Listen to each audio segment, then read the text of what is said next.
Hello friends, இன்றைக்கி நம்மளோட இந்த வீடியோவில் ரொம்பவே டேஸ்டியான முறுக்கு எப்படி செய்யலாம் அப்படிங்கிறது பார்க்கலாம். இந்த முறுக்கு வந்துட்டு நான் இன்றைக்கி கருப்பு உளுந்தும் பச்சரிசி மாவும் வச்சு செஞ்சுருக்கேன். நம்ம முறுக்கு வந்துட்டு பொதுவாக நிறைய மாவு யூஸ் பண்ணி செய்யலாம். அதாவது பச்சரிசி, புழுங்கலரிசி, உளுந்து, அப்புறம் கேழ்வரகு, கம்பு, இதெல்லாம் இந்த மாவுலாம் யூஸ் பண்ணி வந்துட்டு நம்ம செய்யலாம். ஆனால் நான் இன்றைக்கி வந்துட்டு கருப்பு உளுந்து யூஸ் பண்ணி செஞ்சுருக்கேன். நமக்கு முறுக்கு செய்கிற மெத்தட் எல்லாமே ஒன்று தான். நமக்கு எந்த மாவு தேவைப்படுதோ அந்த மாவை யூஸ் பண்ணி இதே மெத்தடில் வந்துட்டு நம்ம செஞ்சுக்கலாம். வாங்க இப்போ எப்படி செய்யலாம் அப்படிங்கிறது பார்க்கலாம்.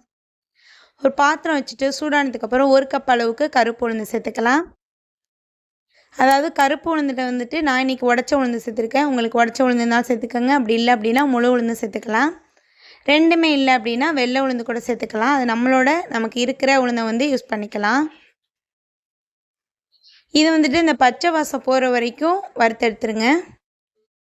ரொம்ப செவக்கணும் அப்படின்னு அவசியம் கிடையாது. லைட்டாக செவந்து அந்த மொறுமொறுப்பு வந்தால் போதும். இப்போ இது கூடவே 3 டேபிள் ஸ்பூன் பொட்டுக்கடலை சேர்த்துக்கலாம்.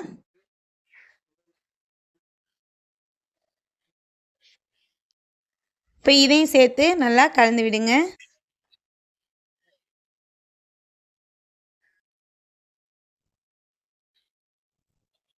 இப்போ இது வறுபட்டுருச்சான்னு பார்க்குறது சும்மா கொஞ்சோன்னே எடுத்து நம்ம கடிச்சு பார்த்தோன்னா மொறுமொறுப்பாக இருந்தாலே வந்து ஸ்டவ் ஆஃப் பண்ணிடலாம்.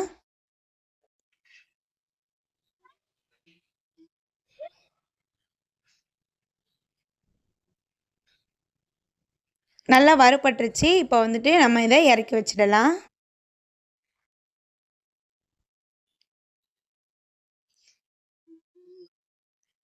இப்போ இறக்கி வச்சுட்டு இது ஒரு 5 நிமிஷம் அப்படியே ஆற விட்டுருங்க. நல்லா ஆறட்டும்.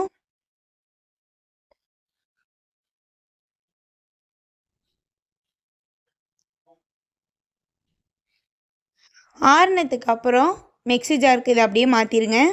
மிக்ஸி ஜார் வந்துட்டு சுத்தமாக ஈரம் இல்லாமல் நல்லா காஞ்சிருக்கணும். இப்போ இது எல்லாத்தையுமே வந்துட்டு நல்லா பவுடராக அரைச்சிடுங்க. இப்போ அரைச்சதுக்கப்புறம் நம்ம மாவு ஜல்லடையில் போட்டு சளிச்சு எடுத்துடலாம். இந்த கருப்பு உளுந்து சேர்க்கறதுனால வந்துட்டு நமக்கு நல்ல ஒரு வாசம் இருக்கும் அந்த முறுக்கில்.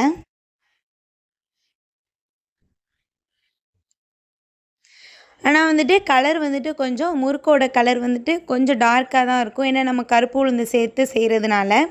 ஒருவேளை நீங்கள் இன்னும் கொஞ்சம் ஒயிட்டாக, அதாவது லைட் கலரில் விருப்பப்பட்டீங்க அப்படின்னா நீங்கள் வெள்ளை உளுந்து சேர்த்து தான் செய்யணும். இப்போ இதை நம்ம எடுத்துடலாம், தேவையில்லை.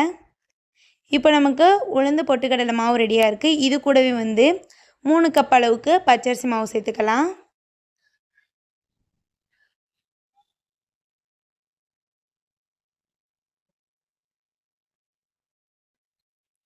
இது கூடவே 1 டேபிள் ஸ்பூன் ஓமம், 1 டேபிள் ஸ்பூன் கருப்பு எள்ளு சேர்த்துக்கோங்க, 1 டேபிள் ஸ்பூன் ஜீரகம்,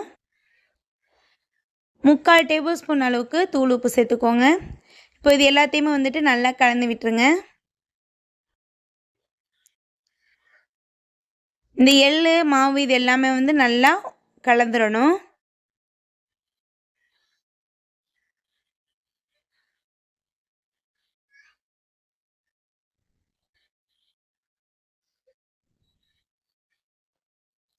இப்போ வந்துட்டு நம்ம மாவு நல்லா கலந்தாச்சு. இப்போ இதில் வந்துட்டு நம்ம எண்ணெய், நெய் அல்லது பட்டர் இது 3ல் ஏதாவது ஒன்று சேர்த்துக்கலாம்.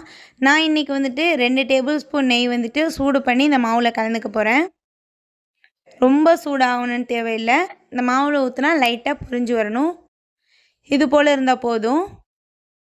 இப்போ மாவில் ஊற்றிட்டு ஒரு ஸ்பூன் வச்சுட்டு கலந்து விட்டுருங்க. நெய், பட்டர் 2 இல்லை அப்படின்னா எண்ணெயை கூட லைட்டாக சூடு பண்ணிவிட்டு இதில் சேர்த்துடலாம். இப்போ நம்ம இதுக்கு தேவையான அளவு தண்ணி ஊற்றி நல்லா பிசைஞ்சு எடுத்துக்கணும். நம்ம நார்மல் பச்சை தண்ணி தான் சேர்த்துருக்கோம். இப்போ தண்ணி வந்துட்டு கொஞ்சம் கொஞ்சமாக ஊற்றி இது போல் நல்லா கலந்து விடுங்க.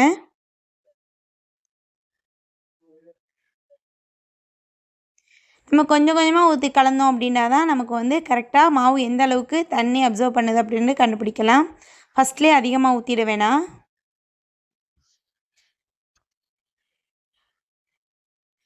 இது போலவே நம்ம தண்ணியை கொஞ்சம் கொஞ்சமாக ஊற்றி நல்லா பிசைஞ்சு விட்டு எடுத்துக்கலாம்.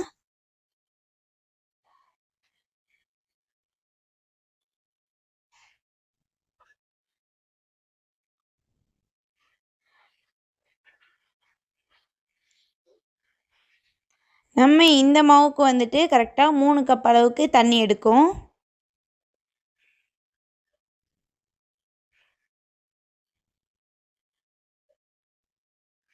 இப்போ கரெக்டாக எனக்கு 3 கப்பு தண்ணி எடுத்துருக்கு.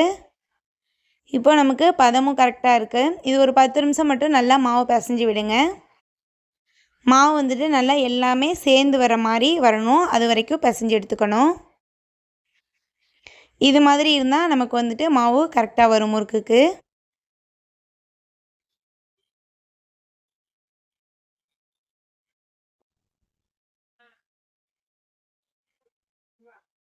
இப்போ இது மேலே வந்துட்டு லைட்டாக கையை வந்து தண்ணியில் நனைச்சிட்டு இது போல் தட்டி விட்டுருங்க.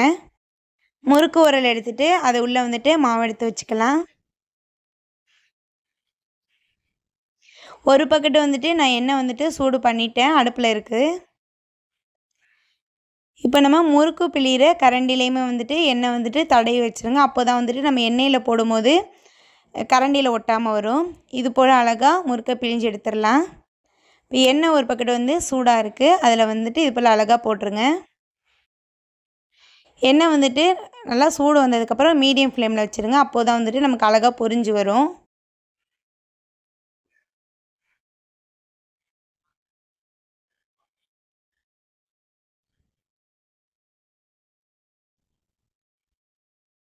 இப்போ இது போல் அழகாக ஒன்று ஒன்றா அழகாக பிழிஞ்சு எண்ணெயில் போட்டுருங்க. மீடியம் ஃப்ளேம்லேயே வச்சுட்டு முறுக்கை வந்துட்டு நம்ம பொரிச்சு எடுக்கணும். ஓரளவு பொரிஞ்சிட்டு எண்ணெயெலாம் அந்த பபுள்ஸ் அடங்கினதுக்கு அப்புறமா வந்து நம்ம ஹை ஃப்ளேம் முறுக்கை எடுக்கும் போது வந்துட்டு ஹை ஃப்ளேமில் வச்சுட்டு எடுக்கணும்.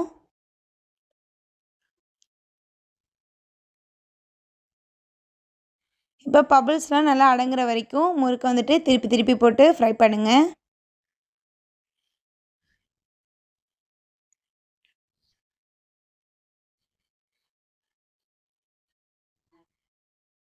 இந்த கருப்பு உளுந்து முறுக்கு வந்துட்டு நல்ல வாசமாக இருக்கும்.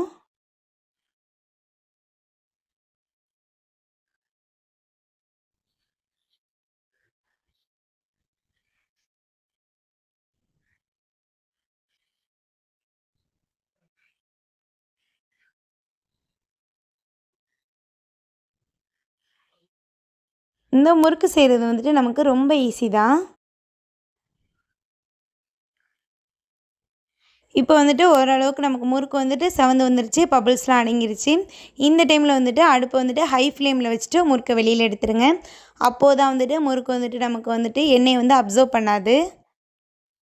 ஹை ஃப்ளேமில் வச்சதுக்கப்புறம் முறுக்கை வந்துட்டு வெளியில் எடுத்துருங்க. அவ்வளோதான். இதே போல் எல்லா முறுக்கும் வந்துட்டு நம்ம பிழிஞ்சு அழகாக எண்ணெயில் போட்டு எடுத்துடலாம். ரொம்பவே சூப்பராகவே ரொம்பவே டேஸ்ட்டாகவும் இருக்கக்கூடிய நமக்கு கருப்பு உளுந்து முறுக்கு வந்துட்டு ரெடி ஆயிடுச்சு. இது வந்துட்டு நீங்கள் கண்டிப்பாக ட்ரை பண்ணுங்கள், உங்களுக்கு ரொம்பவே பிடிக்கும். சில நேரத்தில் வந்துட்டு நமக்கு முறுக்கு செய்யும்போது சொதப்பிடும். அதாவது முறுக்கு வந்துட்டு எண்ணெயில் போட்டதுக்கப்புறம் பிரிஞ்சு வரும். அப்புறம் சில நேரத்தில் தண்ணியாக போகும், திக்காகும், இது மாதிரிலாம் நடக்கும். எண்ணெயில் போட்டதுக்கப்புறம் முறுக்கு பிரிஞ்சு வந்துச்சு அப்படின்னா அப்போது வந்துட்டு பொட்டுக்கடலையை வந்துட்டு ஒரு 3 டேபிள் ஸ்பூன் அளவுக்கு எடுத்து மிக்சியில் போட்டு நல்லா பவுட்ரு பண்ணிவிட்டு அதை சலிச்சுட்டு மாவோடு சேர்த்து பிசைஞ்சு விடுங்க. லைட்டாக தண்ணி தெளித்து விட்டு பிசைஞ்சிருங்க. அது மாதிரி செய்யும்போது வந்துட்டு நமக்கு எண்ணெயில் போட்டதுக்கப்புறம் வந்துட்டு பிரியாது. திக்காக இருந்துச்சுன்னா லைட்டாக தண்ணி தெளித்து விட்டு பிசைஞ்சிக்கோங்க. ஒருவேளை தண்ணியாக இருந்துச்சு அப்படின்னா லைட்டாக பச்சரிசி மாவு கூட சேர்த்துக்கலாம். இந்த முறுக்கு வீடியோ உங்களுக்கு யூஸ்ஃபுல்லாக இருக்குன்னு நினச்சிங்கன்னா நம்மளோட இந்த வீடியோவுக்கு லைக் பண்ணிவிட்டு சப்ஸ்கிரைப் பண்ணிக்கோங்க. அப்போது தான் நான் போகிற எல்லா வீடியோ உங்களுக்கு நோட்டிஃபிகேஷனில் வரும். அடுத்த வீடியோவில் வேறு ஒரு சூப்பரான சீப்போடு உங்களை நான் மீட் பண்ணுறேன். தேங்க்யூ, பாய்.